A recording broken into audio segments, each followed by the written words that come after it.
It's so important to have the kind of conversations that you need to have if you're doing a prenup before you walk down the aisle with somebody.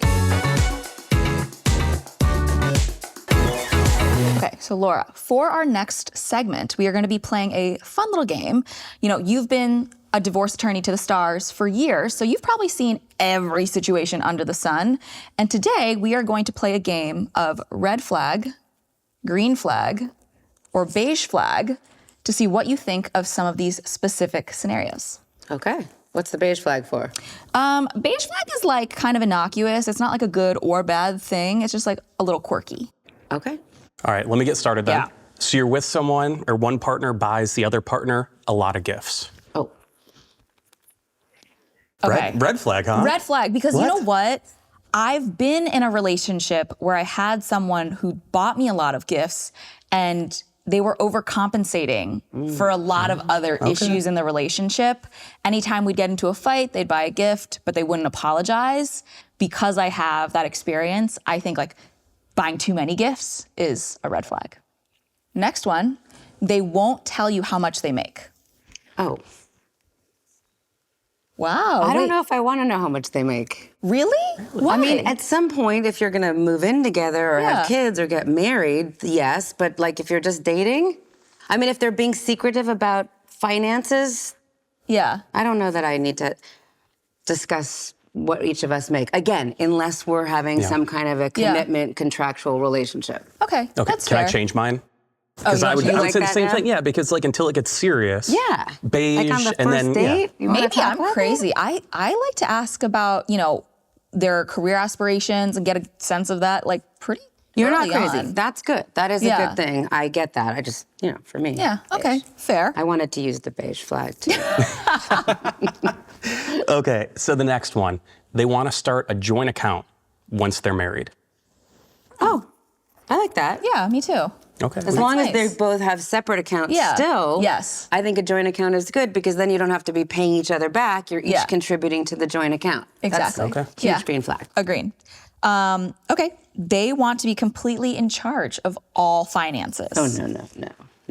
Yeah, we don't like that one. And by the way, by the same token, if they don't want to be in charge at all, that's a red also, flag. yeah. Yes. Okay, they still write checks. Oh, that's... Oh, I'm okay with that. That's I think I still do weird. that too.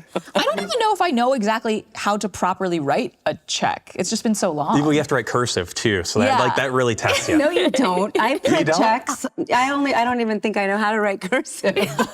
So I'm the only one struggling through that. tutorial. I'll teach you how to write a check and you teach me how to write cursive. Yeah. Okay, so this one can be interpreted in quite a few ways, but they save all their money.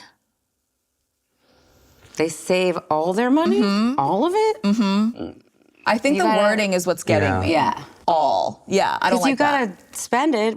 You can't be buried with it. And live a little. also, you can't save your way to really Happiness. wealthy or, you know, a big security. You have to start considering investing too. Yes, you gotta Yeah. spend money to make money. That's right. Okay, what about they always want to split the bill? Always? Always. Nah. I'm a little old-fashioned. I don't like that at Yeah. all. And I also think that for me, I am not a fan of like the 50-50 relationship. Like, you should not be Venmoing me or you should not be requesting money from me for light bulbs. Oh, no. Because That's why you have the I joint also get to account. enjoy the light. Right. Wait, that Like happens? that's weird. So I do think, you know, it shouldn't be nickel and diming your partner. Agreed. They don't want to help pay for your future kid's college. What? With the future kid with them? Yeah. Yeah. Now, I will say this. In California, child support only lasts until 18 Okay. for graduation from high school. So if you graduate from high school when you're 19, your parents are still paying child support. We don't like to do judgments that say mom or dad will pay for college because the kid could turn out to be kind of a jerk and they may not want to pay. So there's no legal obligation. That being said, almost everybody that I represent has set up a 529, a college Yeah. account, or has the intention of paying for their kids' college. Because as we know, when you're 18 and you graduate from high school, you're probably not completely ready to start being totally self-sufficient, especially if you're in college. Yeah. I'm curious, Brian, why did you put up a beige flag? You know, Some people don't want to pay for their kids' college, just Yeah. from a value perspective. I'll use, like, I paid my way through school, I borrowed money and everything, and I think that was very helpful. If I felt that way, whether I'm married, divorced, whatever it may be, like, that's my own value system. So I feel like it's completely up to them on whether or not they want to do that. All right. Okay, next one, they ask you for a prenup.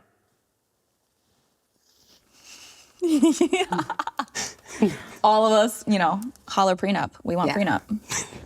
I mean, I might have been influenced. I put the green flag Yeah, down. we definitely peer pressured you into this one. I'm sitting with two experts here. Okay. What about if they ask for a postnup?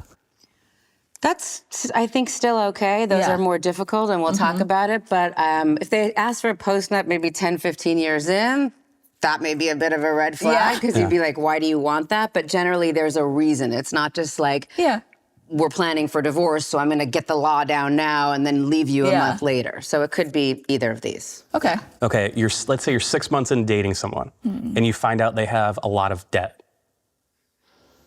It depends what they're doing with it. Is it just sitting there, or are they paying it off slowly? Does it come out at dinner? Yeah, we'll start with credit card debt first. I don't love it. I don't love it. I don't love that. Yeah, it's kind of like these two together. Because if it stays your problem, I'm okay with it. If it becomes my problem, Well, for me, it's like 6 months is not a long time to be dating someone. So I think it might be a beige flag that it comes out then. In fact, if you're having that conversation before you get engaged or married, like, that's a good thing. Right. Yeah. But again, it would depend on the type of debt. And then I would question your, spending habits, or is this because you took on student loans to go to college, or versus like, hey, like, you bought a bunch of stuff that you couldn't necessarily afford and just put it on a credit card. Or it was spent on your ex. Right. Yeah. Oh, yeah, right.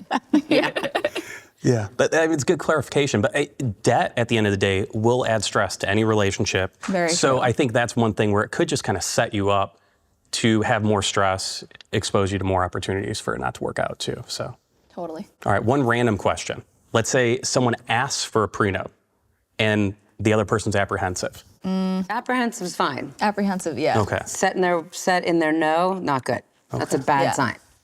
If you both really, really care for each other and care about each other, you'll also not be looking at a prenup as like, a contract where one person is walking away from the relationship a quadrillionaire and the other person walks away with nothing.